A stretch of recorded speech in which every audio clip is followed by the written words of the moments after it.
पूरी दुनिया के लिए कई खट्टी मीठी यादें लिए साल 2020 खत्म होने जा रहा है। इसलिए हम दुनिया के उन्हीं सबसे यादगार लम्हों को दिखाने जा रहे हैं तस्वीरों की भाषा में। आप भी इस वीडियो के जरिए 2020 के उन यादों को ताज़ा करिए। जनवरी। अमेरिकी ड्रोन हमले में ईरानी सैन्य कमांडर कासिम सुलेमानी की मौत हुई तो उनके अंतिम संस्कार में शामिल होने के लिए राजधानी तेहरान में भारी भीड़ इकट्ठा हुई। सबको लगा कि दुनिया एक बड़ा युद्ध देखने जा रही है, लेकिन फिर माहौल शांत हो गया। फायर फाइटर की गोद में ये डरा हुआ कोआला मानवीय लालच की सबसे त्रासद तस्वीर बयान करता है। बेतरतीब रफ्तार से हो रहे जलवायु परिवर्तन के कारण ऑस्ट्रेलिया के जंगलों में फैली आग करीब 8 महीने तक जलती रही। आग बुझने के बाद मिला 150 लाख एकड़ राख हो चुका जंगल और 50 करोड़ से ज्यादा जानवरों के जले हुए शरीर। फरवरी। अमेरिकी राष्ट्रपति डोनाल्ड ट्रंप को आखिरकार महाभियोग के मुकदमे से मुक्ति मिली, यानी सत्ता के दुरुपयोग और कांग्रेस को बाधा पहुंचाने के आरोपों में क्लीन चिट मिल गई थी। इस खुशी में ट्रंप ने भरी सभा में वो न्यूज़पेपर हवा में लहराया था जिसकी हेडलाइन थी ट्रंप एक्विटेड। अमेरिका के लॉस एंजलिस में हुए ऑस्कर अवार्ड 2020 में दक्षिण कोरियाई फिल्मकार बॉन्ग जून हो ऐसे दूसरे निर्देशक बने जिन्हें गैर अंग्रेजी भाषी फिल्म के लिए सर्वश्रेष्ठ निर्देशक का अवार्ड दिया गया। इस समारोह में बॉन्ग जून की फिल्म पैरासाइट ने सर्वश्रेष्ठ ओरिजिनल स्क्रीन प्ले और अंतर्राष्ट्रीय फीचर फिल्म कैटेगरी में भी जीत हासिल की।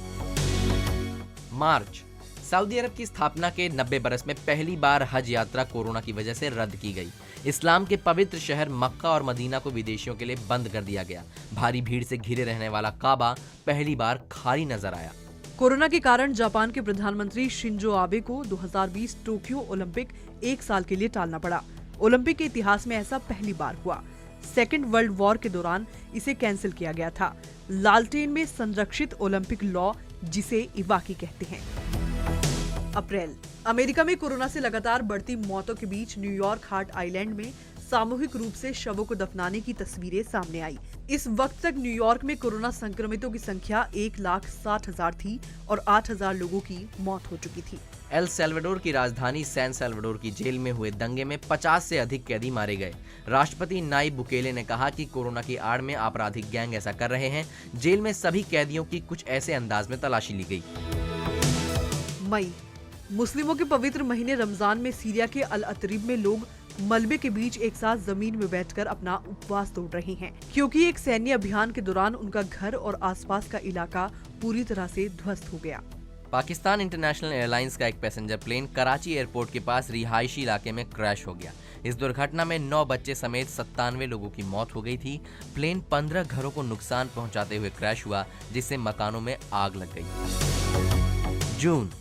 अमेरिका में अश्वेत जॉर्ज फ्लॉयड की हत्या के बाद पूरे देश में बवाल मच गया था। अश्वेत चारों तरफ सरकार के खिलाफ प्रदर्शन कर रहे थे। ऐसे ही एक प्रदर्शन के दौरान एक श्वेत जोड़े ने कैमरा थामे अश्वेतों पर बंदूकें तान दी।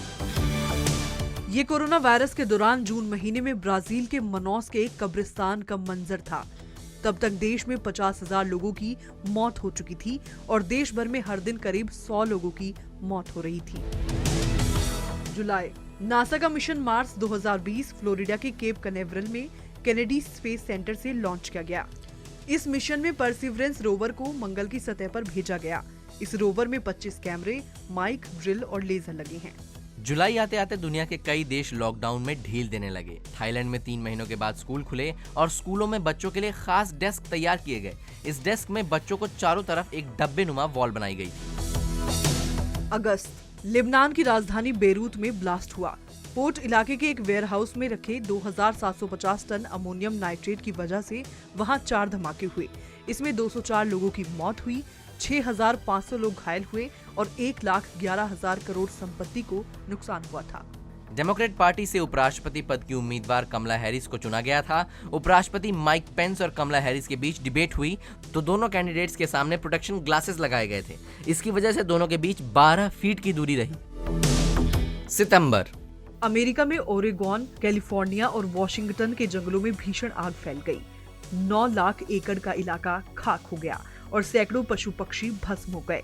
लपटों की वजह से मशहूर गोल्डन गेट ब्रिज नारंगी धुएं में लिपटा नजर आया।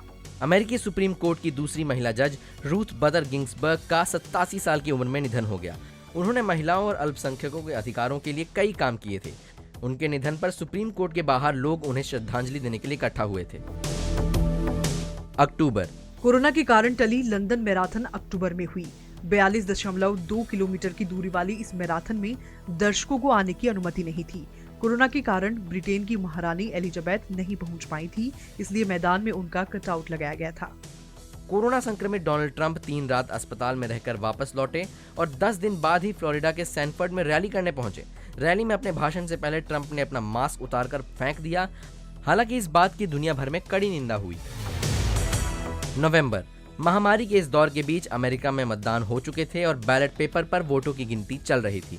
अमेरिकी नागरिक वोटिंग के लिए इलेक्ट्रॉनिक सिस्टम पर उतना भरोसा नहीं करते, इसलिए वोटिंग बैलेट पेपर पर ही होती है। 2020 का अमेरिकी चुनाव यादगार रहा। ट्रंप को हराकर जो बाइडेन प्रेसिडेंट बने और कमला हैरिस वाइस प्रेसिडेंसी जीतने वाली पहली महिला, पहली अश्वेत व्यक्ति और दक्षिण एशियाई मूल की पहली महिला बनी। दिसंबर, दुनिया में सबसे पहले ब्रिटेन ने कोरोना की फाइजर वैक्सीन का टीकाकरण शुरू किया। मध्य ब्रिटेन के कोवेंट्री में स्थित यूनिवर्सिटी अस्पताल में उत्तरी आयरलैंड की 90 वर्षीय महिला मार्गरेट कीनन को पहली फाइजर बायोएनटेक की कोविड वैक्सीन दी गई है। शेयर और डाउनलोड करें दैनिक भास्कर ऐप।